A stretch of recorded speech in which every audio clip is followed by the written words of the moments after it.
Hay verdades que la humanidad prefiere enterrar bajo capas de dogma y miedo, verdades que amenazan los cimientos de lo que consideramos sagrado, y sin embargo, esas verdades persisten, latiendo bajo la superficie como un corazón que se niega a dejar de bombear sangre, incluso cuando todo el cuerpo pretende estar muerto. ¿Por qué tememos tanto a la verdad que la convertimos en herejía? ¿No será acaso que lo que llamamos fe es en realidad el miedo disfrazado de convicción? La historia del pensamiento religioso está plagada de momentos en los que la razón se atrevió a cuestionar lo incuestionable, y uno de esos momentos más luminosos y peligrosos ocurrió cuando un hombre de lentes redondos y manos de pulidor de vidrio decidió mirar directamente al corazón de uno de los dogmas más complejos y contradictorios del cristianismo, la Santísima Trinidad. Ese hombre era Baruch Spinoza, un judío expulsado de su comunidad, un filósofo marginado por todas las religiones de su tiempo, y quizás por eso mismo, el único verdaderamente libre para pensar sin las cadenas del terror teológico. La Trinidad, ese concepto que millones de cristianos recitan sin comprenderlo realmente, esa idea de que Dios es simultáneamente uno y tres, Padre, Hijo y Espíritu Santo, tres personas distintas en una sola esencia divina, ha sido durante siglos el núcleo mismo de la ortodoxia cristiana. Pero ¿qué significa realmente? ¿Cómo puede algo ser uno y tres al mismo tiempo sin violar los principios básicos de la lógica? Y más importante aún, ¿por qué la Iglesia ha defendido este concepto con tanta ferocidad, condenando a muerte a quienes se atrevieron a cuestionarlo? Miguel Servet fue quemado vivo en 1553 por negar la Trinidad, su carne convertida en cenizas porque su mente se atrevió a pensar lo impensable. ¿Es eso fe o es terror? ¿Es amor divino o es control humano disfrazado de santidad? Spinoza vivió en el siglo XVII, en una Ámsterdam que se jactaba de ser refugio de librepensadores, pero que en el fondo seguía siendo prisionera de sus propios dogmas, solo que más refinados, más hipócritas. Había sido expulsado de la sinagoga judía en 1656 con un cherem, una excomunión tan violenta en su lenguaje que prácticamente equivalía a declararlo muerto para su comunidad.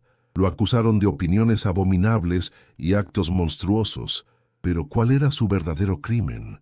Pensar. Atreverse a aplicar la razón a los textos sagrados, a cuestionar las interpretaciones tradicionales, a sugerir que quizás Dios no era un anciano con barba sentado en un trono celestial juzgando cada uno de nuestros pensamientos. Y si los judíos lo expulsaron por eso, imaginen lo que pensaban los cristianos de sus ideas sobre la Trinidad.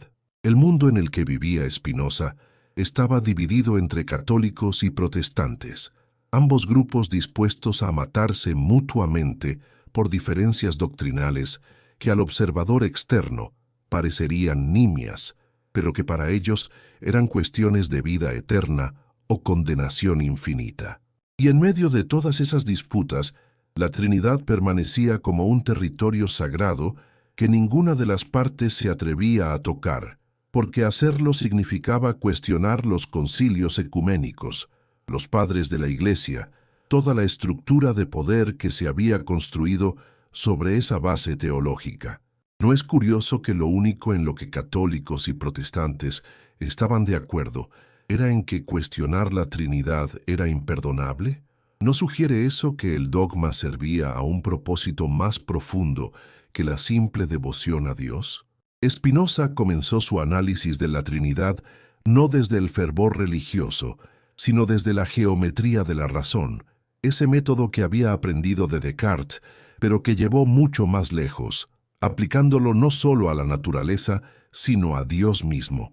Para Spinoza, Dios era la sustancia única, infinita, la naturaleza misma en su totalidad, no un ser personal, sino el ser mismo del cual todo lo demás es solo modo o modificación.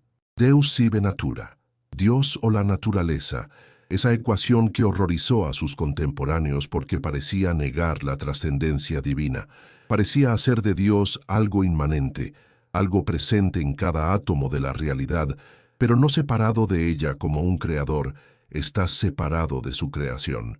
Y si Dios es la sustancia única, entonces, ¿cómo puede haber tres personas divinas? ¿No es eso una contradicción fundamental?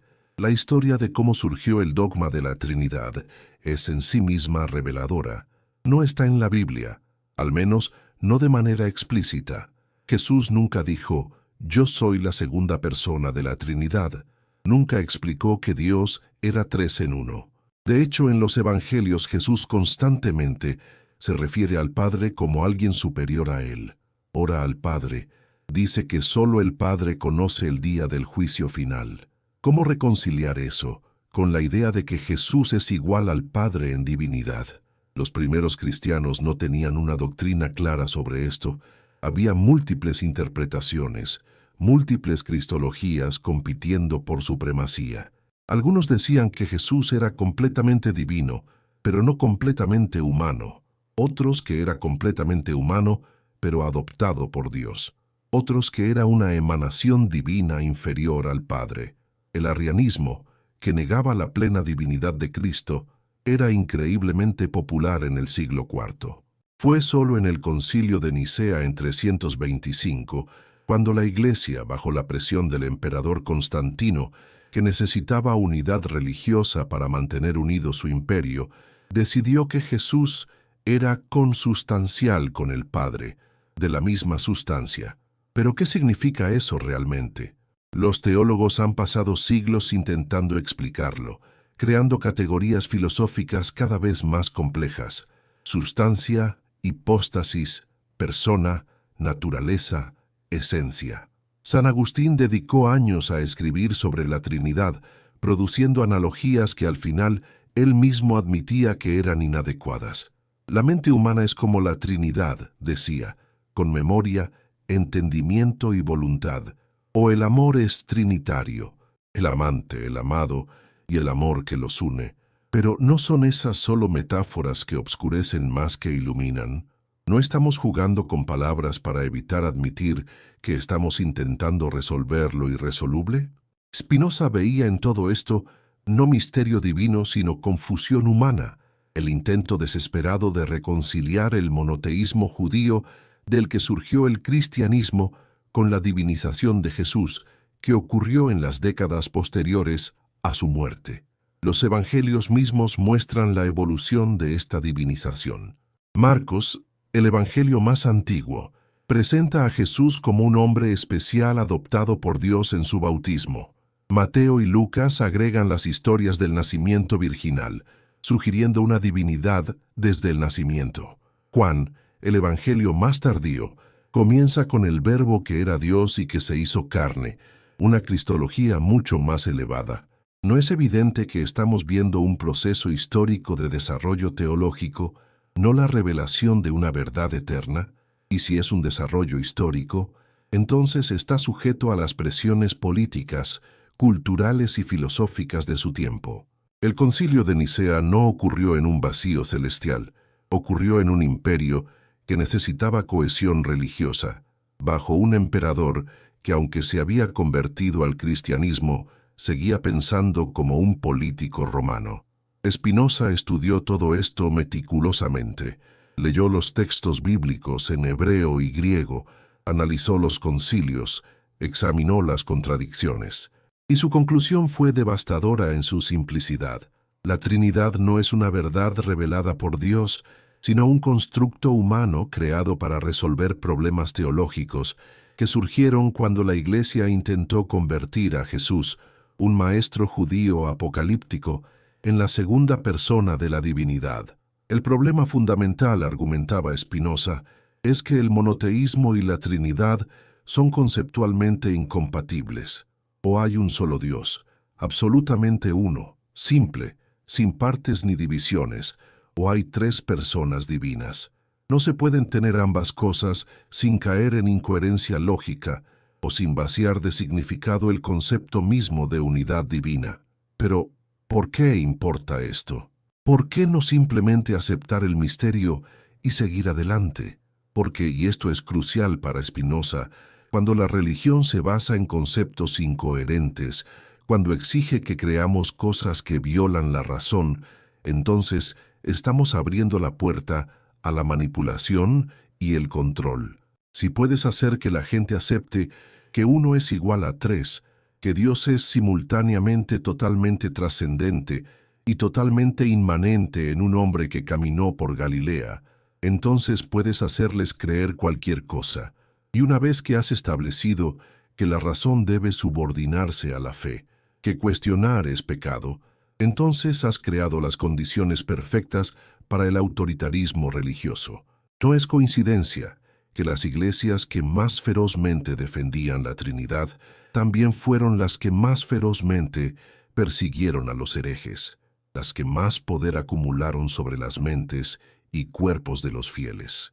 La Inquisición española, que estaba en pleno apogeo no mucho antes de la época de Spinoza, no torturaba y quemaba a la gente por negar la bondad de Dios o la existencia del amor divino. Los torturaba por desviaciones doctrinales específicas, por negar la transubstanciación, por cuestionar la Trinidad, por leer la Biblia en lengua vernácula. El control sobre la doctrina era control sobre las personas, y la Trinidad, precisamente por ser tan compleja y contraintuitiva, era una herramienta perfecta de control. Solo los teólogos oficiales podían interpretarla, solo la Iglesia podía explicarla, y cualquier interpretación alternativa era herejía punible con la muerte. ¿Es esto lo que Jesús, el hombre que según los evangelios comía con pecadores y prostitutas, habría querido? ¿O es esto lo que los hombres que construyeron la iglesia institucional querían? Hombres que vieron en el mensaje de Jesús una oportunidad para poder y riqueza. Spinoza no negaba la importancia de Jesús. De hecho, en su tratado teológico-político, habla de Jesús como un maestro moral excepcional, alguien que entendió la ley divina natural que es el amor al prójimo. Pero hacer de Jesús la segunda persona de una Trinidad divina, argumentaba Spinoza, es distorsionar su mensaje y crear una religión de misterios incomprensibles en lugar de una ética de amor y justicia. El Dios de Spinoza no necesita intermediarios, no necesita una segunda persona para comunicarse con la humanidad. La naturaleza misma es la revelación de Dios. Cada ley natural es una expresión de la esencia divina, y los seres humanos pueden conocer a Dios a través de la razón y la experiencia directa, no a través de dogmas incomprensibles decretados por concilios políticos. Y aquí llegamos al corazón de por qué la crítica de Spinoza a la Trinidad era tan peligrosa. No solo estaba cuestionando un dogma específico, estaba cuestionando toda la estructura de mediación religiosa que la Iglesia había construido. Si no necesitas la Trinidad, entonces no necesitas la compleja teología sacramental que depende de ella. Si no necesitas a Cristo como mediador divino humano, entonces no necesitas sacerdotes como intermediarios entre tú y Dios. Si puedes conocer a Dios directamente a través de la razón y la naturaleza, entonces no necesitas las Escrituras como texto sagrado único e infalible. Toda la arquitectura del poder eclesiástico se derrumba. Y eso, mucho más que cualquier ofensa a Dios, era lo que hacía de Spinoza un enemigo mortal de la religión organizada. Piensen en lo que esto significa para alguien sentado en una iglesia, escuchando a un sacerdote explicar el misterio incomprensible de 3 personas en un Dios, siendo advertido de que dudar de esto es condenarse al infierno eterno. Ese feligrés está siendo entrenado en la obediencia intelectual, en la sumisión de su razón a la autoridad externa. Y una vez que has aprendido a hacer eso en materia religiosa, ¿no es más fácil hacerlo también en materia política? ¿No es más fácil aceptar que el rey gobierna por derecho divino, que la estructura social es ordenada por Dios, que cuestionar el status quo es pecar contra el orden celestial? La Trinidad no era solo teología, era pedagogía de poder. Spinoza veía todo esto con una claridad que pocos de sus contemporáneos podían siquiera imaginar. Había sido liberado de las cadenas de la ortodoxia religiosa por su expulsión de la sinagoga, y esa libertad, aunque dolorosa, le permitió ver las religiones desde afuera, como fenómenos humanos sujetos a análisis racional. Y lo que vio fue que la Trinidad era un síntoma de un problema mucho más profundo. La tendencia humana a antropomorfizar a Dios, a crear a Dios a nuestra imagen, en lugar de entender que Dios, si es infinito, debe ser radicalmente diferente de cualquier cosa que podamos imaginar con nuestras categorías humanas de persona, Padre, Hijo. El Dios de Spinoza no tiene emociones, no se enoja ni se complace, no castiga ni recompensa de manera arbitraria. Es la necesidad misma, la estructura lógica del ser, la naturaleza en su totalidad operando según leyes inmutables. Este Dios no puede tener un hijo, no puede dividirse en personas, no puede enviar mensajeros o profetas con revelaciones especiales. Todo en la naturaleza es revelación de Dios. Cada ecuación matemática es sagrada escritura. Cada verdad descubierta por la ciencia es teología genuina. Esta visión era tan radicalmente diferente del cristianismo trinitario que hacía que las diferencias entre católicos y protestantes parecieran triviales. Ambos grupos estaban jugando dentro del mismo marco teológico, discutiendo sobre cómo interpretar la Trinidad, pero aceptando su realidad. Spinoza estaba fuera de ese marco completamente, sugiriendo que el marco mismo era el problema. Pero detengámonos aquí un momento. En este preciso instante, mientras estas palabras fluyen como un río de pensamiento que busca desenterrar verdades sepultadas, hay almas en diferentes rincones del planeta que están escuchando, reflexionando, cuestionando junto a nosotros. Desde México hasta Argentina, desde España hasta cualquier lugar donde el español sea lengua de pensamiento, hay personas que se atreven a dudar, a cuestionar lo que durante siglos se les ha dicho que es incuestionable. ¿No es hermoso esto? ¿No es acaso un pequeño acto de libertad intelectual el simple hecho de escuchar estas ideas sin cerrar la mente inmediatamente? Por eso, amigos que me escuchan, quiero que por un momento se detengan y escriban en los comentarios. ¿Desde qué país nos acompañan?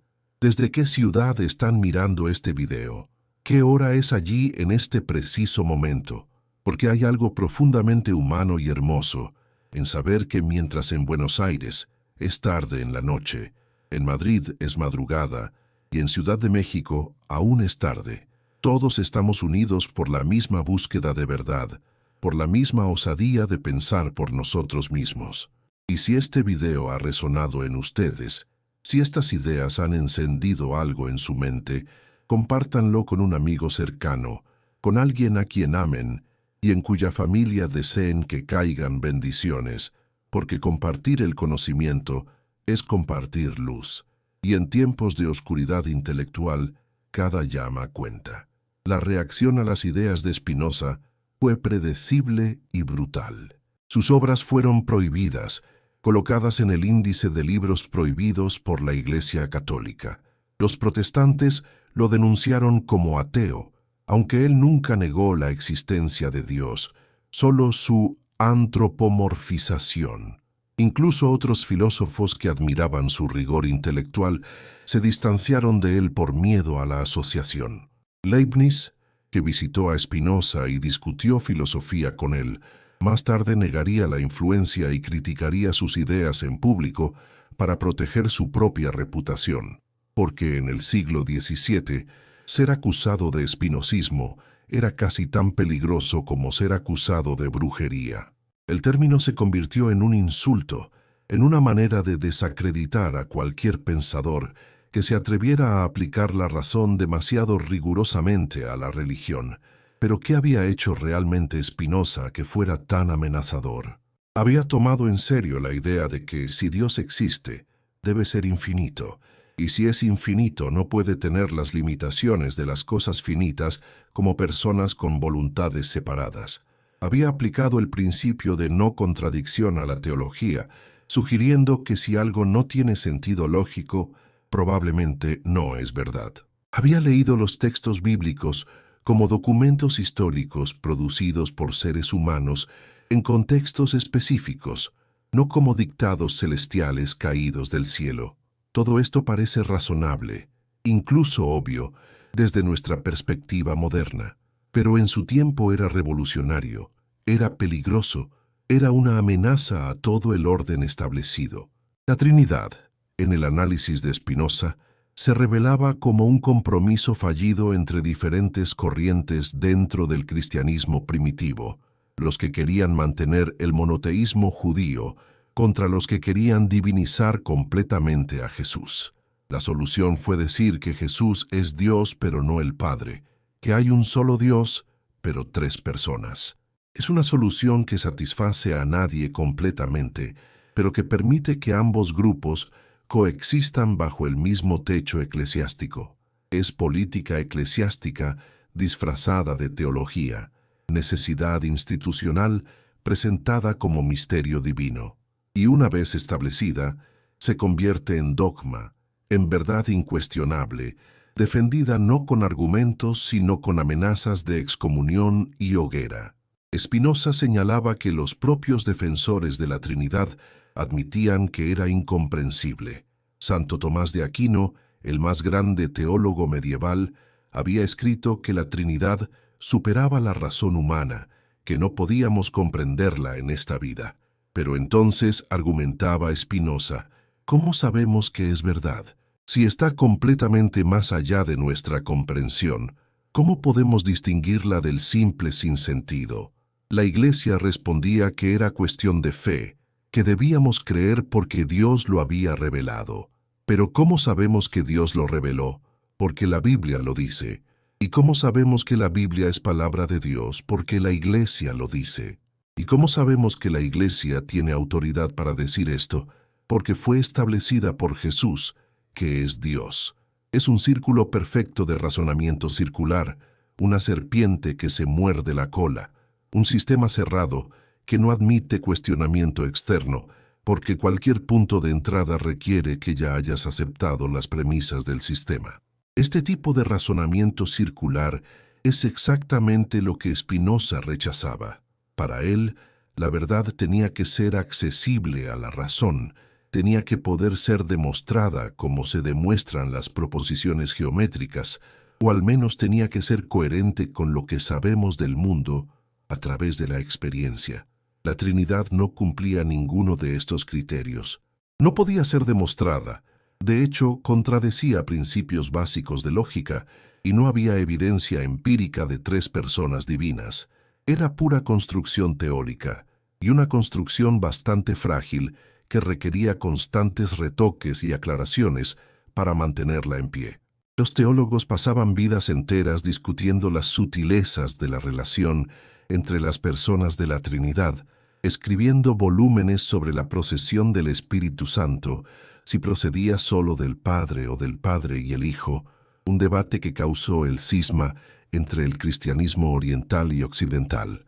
Millones de almas divididas por una preposición latina, por la diferencia entre filioque y no filioque. ¿Es esto realmente lo que importa para la salvación del alma humana? ¿O es, como Spinoza sugería, el tipo de disputa sin sentido que ocurre cuando la gente pierde de vista lo que realmente importa en religión? Vivir éticamente, amar al prójimo, buscar la verdad. Parte segunda. El conflicto entre fe y razón es tan antiguo como el pensamiento humano mismo, pero alcanzó una intensidad particular en el mundo cristiano medieval y moderno temprano, donde la fe era definida explícitamente como creer en proposiciones que la razón no podía demostrar, y en algunos casos que la razón parecía contradecir. Tertuliano, uno de los padres de la Iglesia, había dicho famosamente credo quia absurdum, creo porque es absurdo. Para él, el hecho de que algo pareciera imposible a la razón humana era evidencia de que era genuinamente divino, porque Dios trasciende la razón humana. Pero, ¿no es esto peligroso? ¿No abre la puerta a creer literalmente cualquier cosa, sin importar cuán contradictoria o dañina sea, siempre que se le ponga la etiqueta de misterio divino? Spinoza pensaba que sí, y veía en esta glorificación de la irracionalidad uno de los pecados fundamentales del cristianismo institucional. La razón, argumentaba Spinoza, es nuestra facultad más elevada, la que nos conecta con lo divino, porque la razón es universal, opera según las mismas leyes en todos los seres racionales, y esas leyes son expresiones de la necesidad divina. Cuando usamos la razón correctamente, cuando deducimos verdades con rigor lógico, estamos literalmente pensando los pensamientos de Dios, viendo la realidad como Dios la ve. Esta es una idea profundamente espiritual, aunque se exprese en lenguaje filosófico. Significa que no necesitamos revelaciones especiales o milagros para conocer a Dios, que la naturaleza misma, entendida racionalmente, es la verdadera revelación. Y si esto es así, entonces cualquier doctrina que contradiga la razón no puede ser verdaderamente divina. Debe ser una invención humana que confunde y obscurece en lugar de iluminar. La Trinidad, desde esta perspectiva espinosista, no es un misterio sagrado, sino una confusión conceptual que se ha perpetuado por siglos debido al poder institucional de la Iglesia y al miedo de las personas a cuestionar la autoridad. Pero ¿cuál es el costo de esta confusión? No es solo intelectual, aunque eso ya sería suficientemente grave. Es moral y espiritual también, porque cuando aceptas que algo fundamental sobre Dios no tiene que tener sentido, cuando aprendes a suspender tu juicio crítico en materia religiosa, entonces también estás aprendiendo a ser pasivo intelectualmente, a no confiar en tu propia capacidad de discernimiento.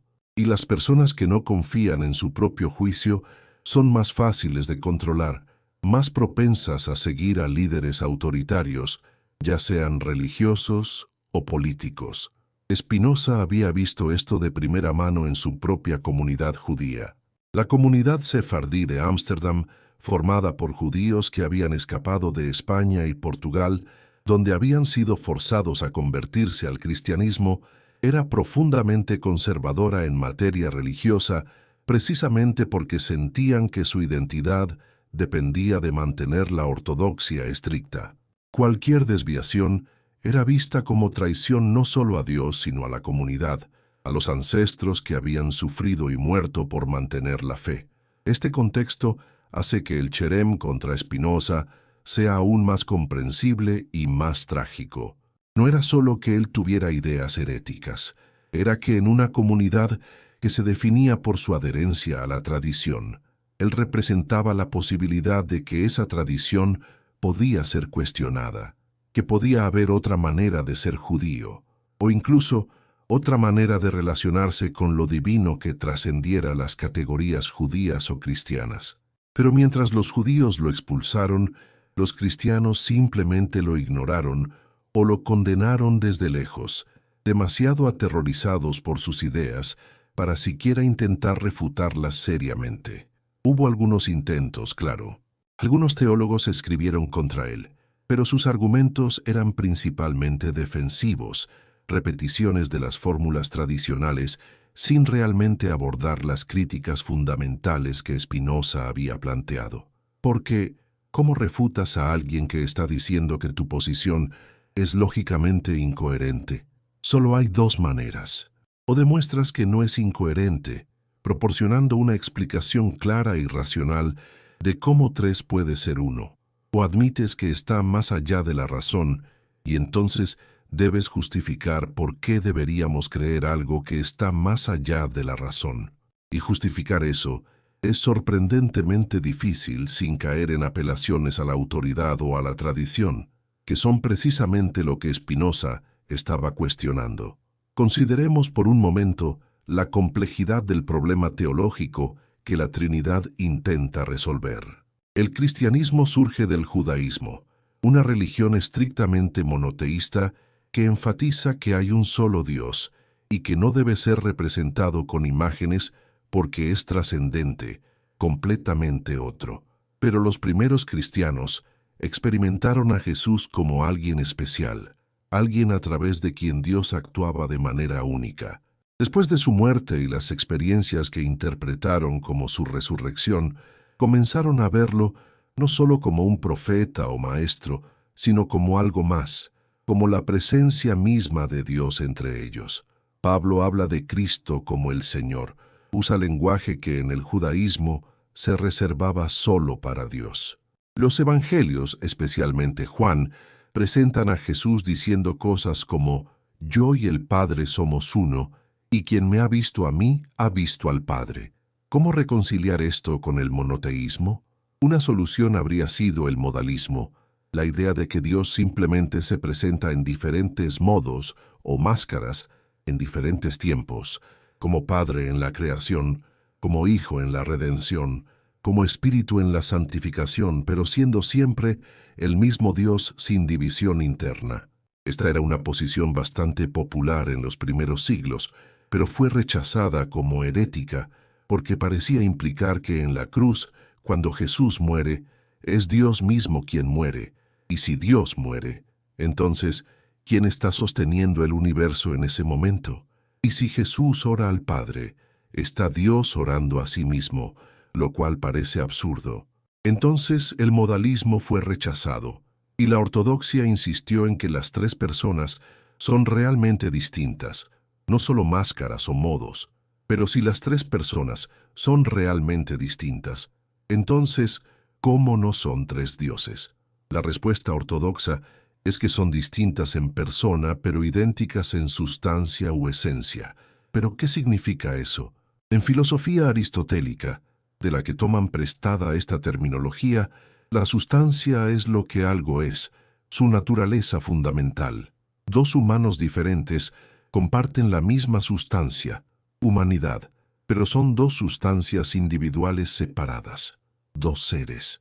Aplicar esta lógica a la Trinidad parecería conducir inexorablemente al triteísmo, tres dioses. Para evitar esto, los teólogos tuvieron que redefinir los términos, decir que en Dios la sustancia no se multiplica con las personas, que hay alguna manera misteriosa en la que tres personas pueden ser una sustancia sin ser tres seres. Santo Tomás lo explicaba diciendo que en Dios las relaciones entre las personas son constitutivas de las personas mismas, que el Padre es Padre solo en relación al Hijo, el Hijo es Hijo solo en relación al Padre, y el Espíritu procede de ambos. Pero esto se vuelve tan abstracto y técnico que pierde cualquier conexión con lo que los fieles entienden cuando rezan a Padre, Hijo y Espíritu Santo. Spinoza miraba todo este edificio conceptual y veía un castillo de naipes, una estructura que se mantenía en pie solo porque nadie se atrevía a soplar demasiado fuerte. Y su pregunta fundamental era, ¿por qué es necesario esto? ¿Qué problema genuino resuelve que no pudiera resolverse de manera más simple? Si el problema es honrar a Jesús como especialmente importante, ¿no hay maneras de hacer eso sin hacer de él la segunda persona de una divinidad tripartita?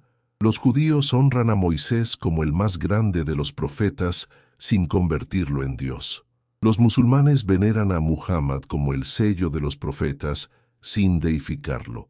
¿Por qué los cristianos sintieron la necesidad de ir más allá, de hacer de Jesús no solo el mejor de los humanos, sino Dios mismo encarnado? La respuesta, sugería Spinoza, tiene que ver con la influencia de la filosofía griega en el cristianismo primitivo. Los conceptos de logos, de emanación, de mediadores entre el Dios trascendente y el mundo material, eran comunes en el neoplatonismo y otras filosofías helenísticas. Cuando el cristianismo se extendió al mundo grecorromano, absorbió estas ideas, las fusionó con las narrativas judías sobre Jesús, y el resultado fue la cristología elevada que vemos en Juan, y que eventualmente se codificó en los credos nicenos. Pero estas ideas eran ajenas al judaísmo de Jesús mismo, quien casi con certeza no se veía a sí mismo como la segunda persona de una Trinidad. Era un judío apocalíptico que creía que el reino de Dios estaba cerca, que predicaba arrepentimiento y amor al prójimo, que desafiaba las estructuras de poder de su tiempo. La divinización de Jesús fue un desarrollo posterior, una interpretación teológica que sus seguidores crearon para darle sentido a su vida y muerte en un contexto cultural muy diferente al suyo propio. Esta lectura histórica crítica de los orígenes de la Trinidad era quizás aún más peligrosa que la crítica filosófica, porque sugería que el dogma central del cristianismo no era una verdad eterna revelada por Dios, sino un producto de procesos históricos contingentes, de debates teológicos, de influencias filosóficas, de decisiones políticas. Si el concilio de Nicea hubiera ido de otra manera, si el emperador hubiera favorecido a los arrianos en lugar de a los nicenos, la historia del cristianismo habría sido completamente diferente. ¿No demuestra eso que la Trinidad es algo construido por humanos, no revelado por Dios? Pero aquí los defensores de la ortodoxia tenían una respuesta. Dios guía a la Iglesia. El Espíritu Santo aseguró que los concilios llegaran a las conclusiones correctas. Esta es la doctrina de la infalibilidad de la Iglesia, que en su forma más extrema fue codificada por la Iglesia Católica en el siglo XIX con la infalibilidad papal, pero que ya estaba implícita en la idea de que los concilios ecuménicos no podían errar. Pero esto, notaba Spinoza, es otra vez razonamiento circular. Sabemos que la Trinidad es verdad porque la Iglesia lo dice, y sabemos que la Iglesia tiene autoridad porque está guiada por el Espíritu Santo, que es la tercera persona de la Trinidad. La Trinidad se usa para justificar la autoridad de la Iglesia, que a su vez se usa para justificar la Trinidad. Es un sistema perfectamente cerrado, inmune a la crítica externa, porque cualquier punto de entrada al sistema requiere que ya hayas aceptado sus premisas fundamentales. ¿Y qué hay del Espíritu Santo, esa tercera persona de la Trinidad, que es quizás la más misteriosa de todas? En los Evangelios, el Espíritu es la presencia de Dios que actúa en el mundo, el poder divino que llena a los profetas, que desciende sobre Jesús en su bautismo, que será dado a los discípulos después de la ascensión de Jesús. En el libro de Hechos, el Espíritu Santo desciende en Pentecostés con lenguas de fuego y permite a los apóstoles hablar en otras lenguas. ¿Pero es esto necesariamente una persona divina distinta? ¿O podría ser simplemente la manera metafórica de hablar sobre cómo Dios actúa en el mundo? En hebreo, ruach significa tanto espíritu como viento o aliento.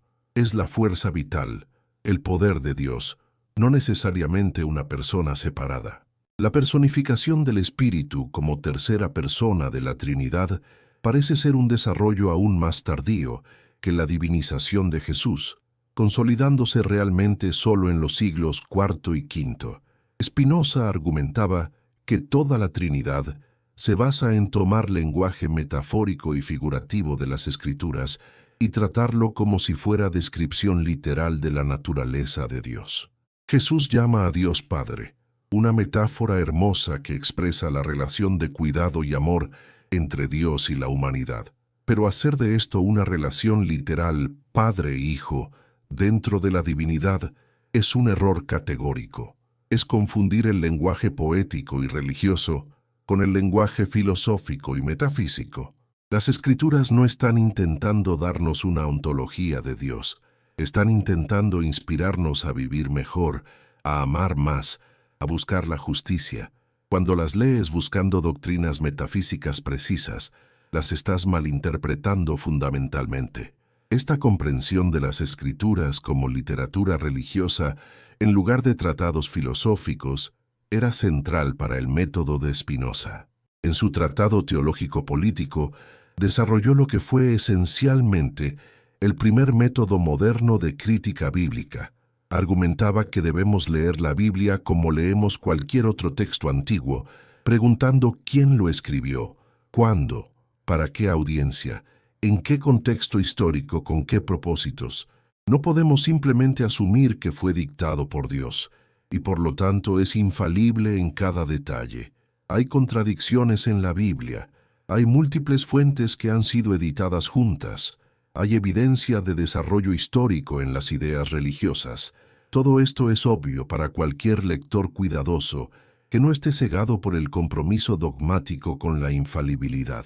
Aplicar este método a los textos que hablan de la Trinidad revela que no hay una doctrina coherente y consistente en el Nuevo Testamento. Hay textos que parecen apoyar una distinción entre Padre e Hijo, textos que parecen identificarlos, textos que hablan del Espíritu como una fuerza, textos que parecen personificarlo. Los primeros cristianos tenían diferentes interpretaciones de estos textos, y tomó siglos de debate teológico para llegar a la fórmula trinitaria estándar. E incluso entonces, las iglesias orientales y occidentales no podían ponerse completamente de acuerdo, como muestra la controversia del filioque. Todo esto apunta a que la Trinidad no es una verdad simple y obvia revelada claramente en las Escrituras, sino una interpretación teológica compleja y contestada que surgió de intentar reconciliar textos que dicen cosas diferentes y que fueron escritos con diferentes perspectivas teológicas. Pero los defensores de la ortodoxia no podían admitir esto sin socavar la base de su autoridad. Si la Trinidad es solo una interpretación entre otras posibles, entonces la Iglesia no tiene el derecho de condenar interpretaciones alternativas como heréticas. Si los textos bíblicos son ambiguos en este punto, entonces debe haber espacio para la diversidad de opinión. Y si la razón humana es competente para juzgar las interpretaciones teológicas, entonces los teólogos oficiales no tienen un monopolio sobre la verdad religiosa. Todo el sistema de control doctrinal se desmorona. Por eso Spinoza era tan peligroso, por eso sus libros fueron prohibidos. Por eso incluso filósofos que admiraban su trabajo tenían miedo de ser asociados con él.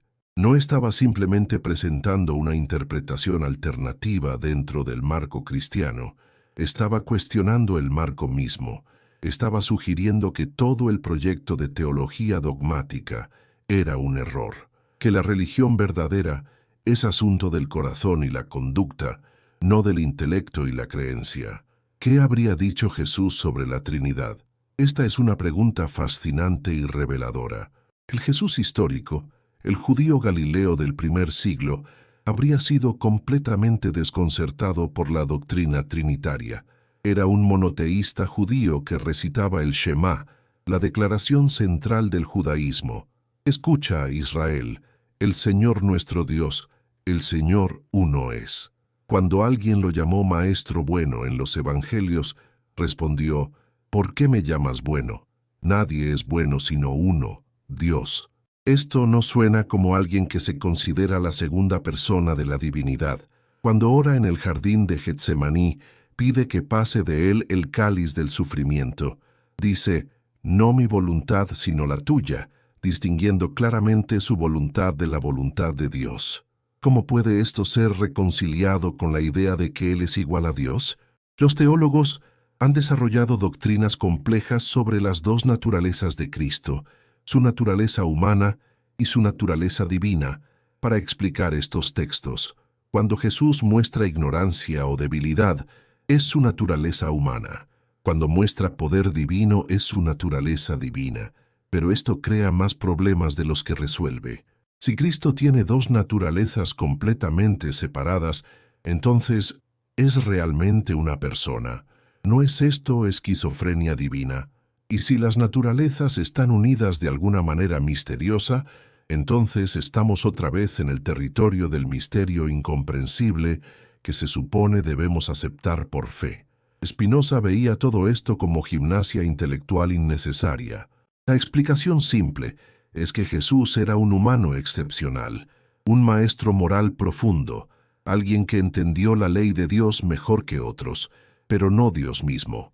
No hay necesidad de dos naturalezas, no hay necesidad de Trinidad, no hay necesidad de estos complejos malabarismos conceptuales. La resistencia a esta lectura simple viene no de las evidencias, sino del compromiso previo con ciertas doctrinas. Si ya crees que Jesús debe ser Dios, porque eso es lo que la Iglesia enseña, entonces leerás los textos buscando confirmación de eso y explicarás los textos problemáticos de maneras que preserven tu creencia previa. Pero si te acercas a los textos con mente abierta, sin compromisos doctrinales previos, entonces la imagen que emerge es mucho más simple y más humana. Y esa imagen, argumentaba Spinoza, no disminuye a Jesús, sino que lo hace más accesible, más relevante, más imitable. Un Jesús plenamente humano que vivió una vida de amor y justicia es un modelo que podemos seguir. Un Jesús que es la segunda persona de la Trinidad, consustancial con el Padre, es un ser tan alejado de nuestra experiencia que no puede servir realmente como modelo ético. Parte tercera.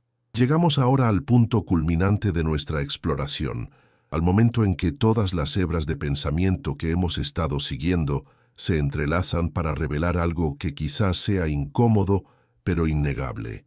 La Trinidad, lejos de ser una verdad eterna revelada por Dios, es un constructo humano que surgió de necesidades políticas, culturales y filosóficas específicas, y que ha sido mantenido no por su coherencia lógica o evidencia bíblica, sino por el poder institucional de la Iglesia y el miedo de los creyentes a cuestionar lo que se les ha enseñado desde la infancia.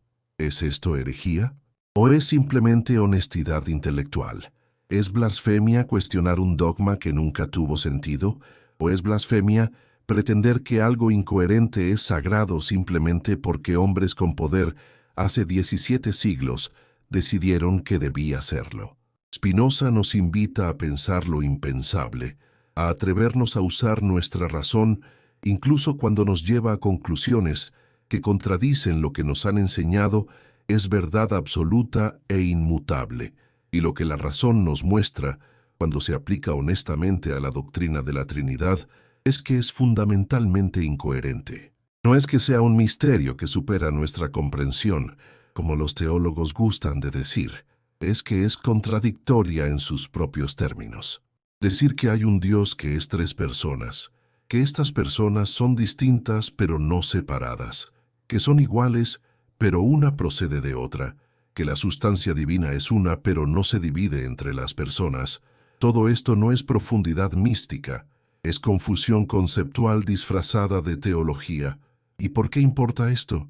¿Por qué no podemos simplemente dejar que cada quien crea lo que quiera creer y seguir adelante? Porque las creencias tienen consecuencias. Cuando una religión basa su autoridad en dogmas incoherentes y luego insiste en que cuestionar esos dogmas es pecado mortal, está creando una cultura de sumisión intelectual que tiene ramificaciones que van mucho más allá de la teología. Está enseñando a la gente que la razón no es confiable, que la autoridad externa es más importante que el juicio propio, que el miedo al castigo divino debe guiar la conducta más que el amor y la comprensión. Y una población que ha sido entrenada para pensar de esta manera es vulnerable a todo tipo de manipulación, no solo religiosa, sino también política y social. La historia lo demuestra. Los siglos en los que la Iglesia tuvo más poder sobre las mentes de Europa, cuando cuestionar la Trinidad o cualquier otro dogma podía resultar en tortura y muerte, fueron también siglos de oscurantismo intelectual, de superstición, de guerras religiosas fratricidas. La Ilustración, ese despertar del pensamiento racional que transformó Europa y eventualmente el mundo, comenzó precisamente cuando pensadores como Spinoza se atrevieron a cuestionar, cuando decidieron que la razón debía ser el árbitro final de la verdad, no la tradición ni la autoridad. Y lo que la Ilustración nos enseñó es que cuando liberamos nuestras mentes del dogma, cuando nos atrevemos a pensar por nosotros mismos, descubrimos que el universo es aún más maravilloso de lo que nos habían dicho, que la verdad, aunque a veces incómoda, es preferible a la mentira reconfortante. Spinoza veía en el Dios de la Trinidad una proyección humana, un Dios hecho a nuestra imagen. Queremos un Dios que sea como nosotros, pero infinitamente mejor, un Padre Celestial que nos cuida, un Hijo que se sacrifica por nosotros, un Espíritu que nos consuela. Esto es comprensible, es humano, es la manera en que nuestras mentes funcionan. Pero no es verdad. El Dios real, si existe, debe ser algo completamente diferente de estas proyecciones antropomórficas. Debe ser la realidad misma en su totalidad, la necesidad que subyace a todas las leyes naturales, la estructura matemática del universo. Este Dios no tiene emociones, porque las emociones implican cambio, y Dios es inmutable. No tiene voluntad en el sentido humano, porque la voluntad implica deseo e incompletud, y Dios es perfecto. No tiene propósitos, porque los propósitos implican falta de algo, y Dios es infinito, conteniendo ya en sí mismo todo lo que puede ser. Este Dios de Spinoza puede parecer frío y abstracto comparado con el Dios personal del cristianismo trinitario. No hay un Padre celestial que escucha nuestras oraciones, no hay un Salvador que nos redime de nuestros pecados, no hay un Consolador que nos da paz. Pero Spinoza argumentaría que lo que perdemos en consuelo emocional lo ganamos en verdad, y que la verdad a largo plazo es más liberadora que la ilusión reconfortante. Porque cuando entendemos que Dios es la naturaleza, que las leyes naturales son las leyes de Dios, que todo lo que sucede es necesario y perfecto en el gran esquema de las cosas, entonces alcanzamos una paz que no depende de creer en milagros o en intervenciones divinas especiales. Aceptamos la realidad como es, trabajamos para mejorar lo que podemos mejorar, y aceptamos con serenidad lo que no podemos cambiar. Esta es la libertad que Spinoza ofrece, una libertad que viene no de la fe ciega, sino de la comprensión racional. Y es precisamente esta libertad la que la religión organizada ha temido siempre. Porque una persona que es verdaderamente libre intelectualmente no puede ser controlada. No aceptará dogmas simplemente porque se lo ordenen. No temerá las amenazas de castigo divino que los sacerdotes usan para mantener el orden. Y cuando suficientes personas alcanzan esta libertad, las estructuras de poder religioso se derrumban, se revelan como lo que siempre fueron. Instituciones humanas construidas para el control, disfrazadas de divinas.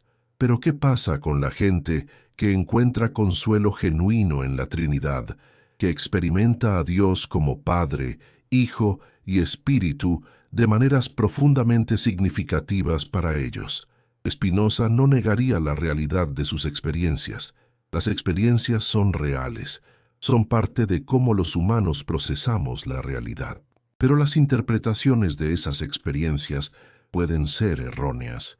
Cuando alguien siente una presencia consoladora en un momento de dificultad y la interpreta como el Espíritu Santo, la experiencia del consuelo es real, pero la interpretación de que viene de la tercera persona de una divinidad tripartita es una construcción teológica superpuesta a la experiencia. La experiencia podría interpretarse de muchas otras maneras, como la activación de recursos psicológicos internos de resiliencia, como el efecto de la meditación o la oración en el cerebro, como la experiencia de conexión con algo más grande que uno mismo, que puede ser entendido de manera panteísta en lugar de teísta personal. El problema, nuevamente, no es la experiencia religiosa, sino el dogmatismo teológico. Spinoza no estaba en contra de la espiritualidad o incluso de la religión en su sentido más amplio. Su tercer tipo de conocimiento, el conocimiento intuitivo directo de Dios, tiene un carácter profundamente místico. Es experimentar la realidad subspecie aeternitatis desde la perspectiva de la eternidad, viendo cómo todas las cosas son parte de la naturaleza infinita de Dios.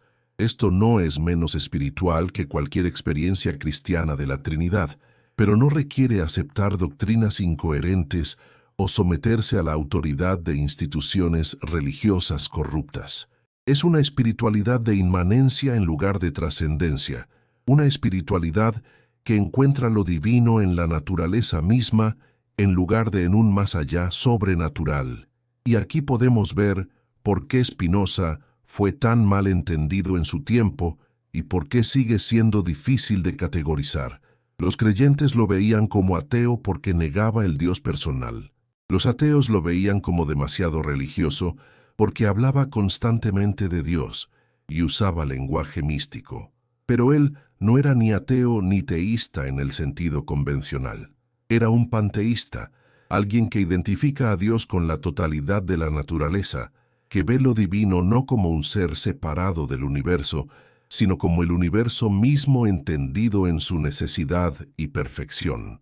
Esta es una posición filosófica sofisticada que no encaja fácilmente en las categorías convencionales, y quizás por eso era tan amenazante. No podía ser fácilmente refutado como simple ateísmo, pero tampoco podía ser asimilado al teísmo tradicional sin perder su fuerza crítica. La crítica de Spinoza a la Trinidad, entonces, no era solo una crítica teológica específica, sino parte de un proyecto filosófico más amplio de repensar completamente nuestra relación con lo divino. Y este proyecto era profundamente ético en su motivación. Spinoza creía que la superstición religiosa era una de las principales fuentes de sufrimiento humano, que el miedo al castigo divino había causado incontables actos de crueldad, que las guerras religiosas habían devastado Europa, que la Inquisición había torturado y asesinado a miles en nombre de defender la ortodoxia doctrinal. Todo esto, argumentaba, era el resultado de tomar la religión como un sistema de creencias que deben ser aceptadas sin cuestionamiento, en lugar de como un sistema de prácticas éticas orientadas al bienestar humano.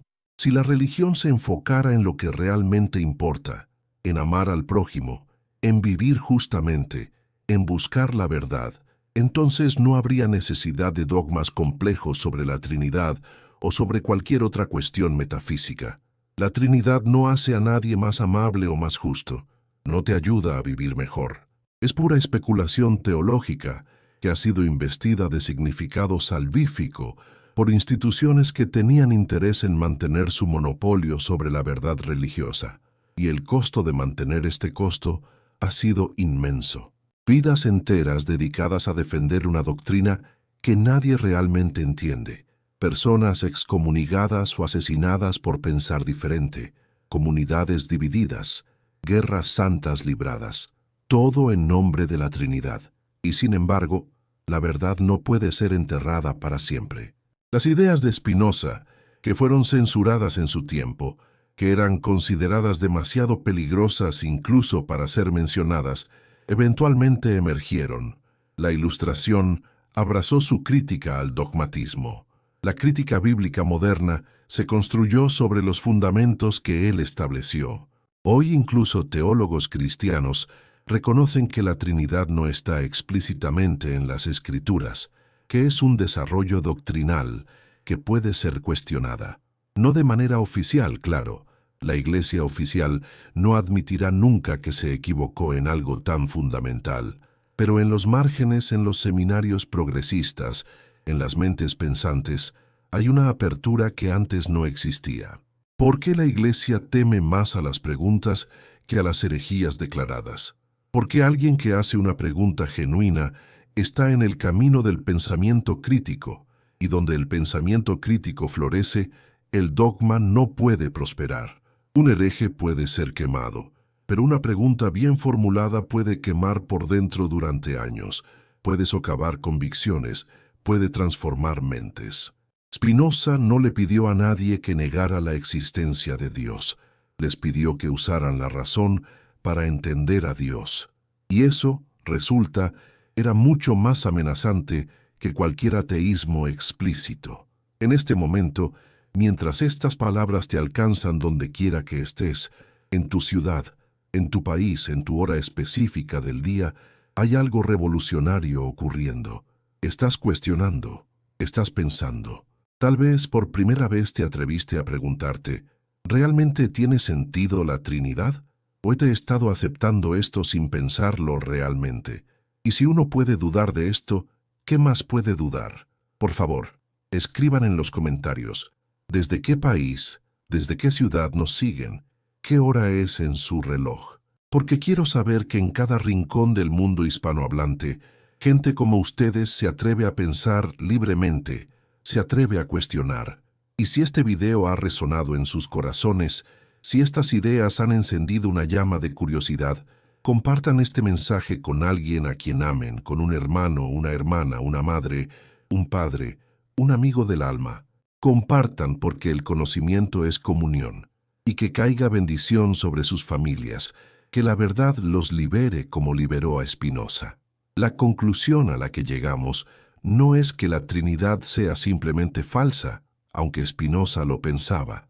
Es que la Trinidad es un síntoma de un problema más profundo, la insistencia de que la religión debe ser una cuestión de creencias dogmáticas aceptadas sin cuestionamiento, en lugar de una cuestión de praxis ética y búsqueda de verdad. Mientras la religión insista en exigir que creamos cosas que no tienen sentido, mientras continúe amenazando con castigo eterno a quienes osan pensar por sí mismos, continuará siendo un instrumento de opresión.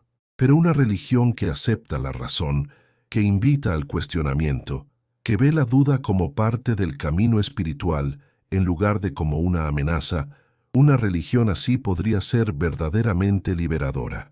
Spinoza no fue un enemigo de la religión genuina, fue un enemigo del falseamiento de la religión, de la conversión de la espiritualidad en dogmatismo, de la transformación del amor divino en miedo humano. Su crítica a la Trinidad es parte de ese proyecto más amplio de purificación, de regreso a lo esencial. ¿Qué es esencial en la religión cristiana? Amar a tu prójimo, buscar la justicia, vivir con integridad, enseñar la verdad. La Trinidad no está en esa lista, nunca lo estuvo. Fue agregada por hombres que tenían poder y que querían mantenerlo. Y mientras esos hombres y sus sucesores continúen insistiendo en que la Trinidad es esencial para la fe, mientras continúen enseñando que dudar es pecado, la religión seguirá siendo, como Spinoza lo vio, un obstáculo para el desarrollo humano en lugar de una ayuda. ¿Cuál es entonces el futuro de la Trinidad? ¿Sobrevivirá otro siglo de escrutinio racional? Probablemente sí, porque tiene el peso de la tradición, porque millones de personas encuentran significado en ella aunque no la comprendan, porque las instituciones religiosas son notoriamente conservadoras, pero su poder disminuirá. Cada generación que se atreva a pensar más libremente, que se atreva a formular la pregunta que Spinoza planteó, erosionará su autoridad, y eventualmente, cuando suficientes personas se den cuenta de que pueden ser religiosas, pueden buscar lo divino, pueden vivir éticamente, sin necesidad de aceptar doctrinas incoherentes, la Trinidad será lo que siempre fue, una construcción interesante, pero finalmente innecesaria de la historia del cristianismo. Spinoza murió en 1677, pobre, desconocido, expulsado de su comunidad, sus obras prohibidas, pero sus ideas no murieron. Se propagaron lentamente, transformaron la filosofía, influyeron en el movimiento romántico, en los idealistas alemanes, en los críticos bíblicos, en los pensadores liberales.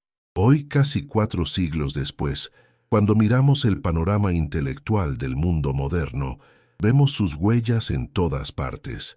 La idea de que la razón es una facultad digna de respeto, de que la religión y la ciencia no tienen que estar en conflicto, de que la verdad debe ser perseguida incluso cuando incomoda, todo esto viene del legado de Spinoza. Su derrota en su propio tiempo fue su victoria a través del tiempo. ¿Y qué nos dice esto a nosotros, aquí, en este momento? Que la verdad no puede ser enterrada para siempre, que aunque los poderosos intenten suprimir ideas amenazantes, aunque tomen represalias contra quienes se atreven a pensar diferente, eventualmente esas ideas emergen, transforman el pensamiento humano, liberan mentes. Que el único poder que verdaderamente importa no es el poder de perseguir o castigar, sino el poder de la verdad misma, que crecida lentamente pero inexorablemente, como una planta que crece en las grietas del cemento. La Trinidad no caerá mañana, pero está condenada a largo plazo porque está fundamentada en la incoherencia, y la incoherencia no puede resistir eternamente ante el escrutinio de la razón.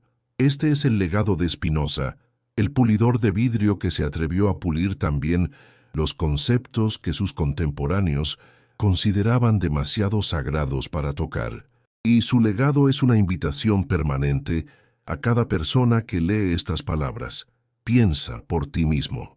Cuestiona lo que te dicen que debes creer sin cuestionamiento. Usa tu razón como tu mejor brújula.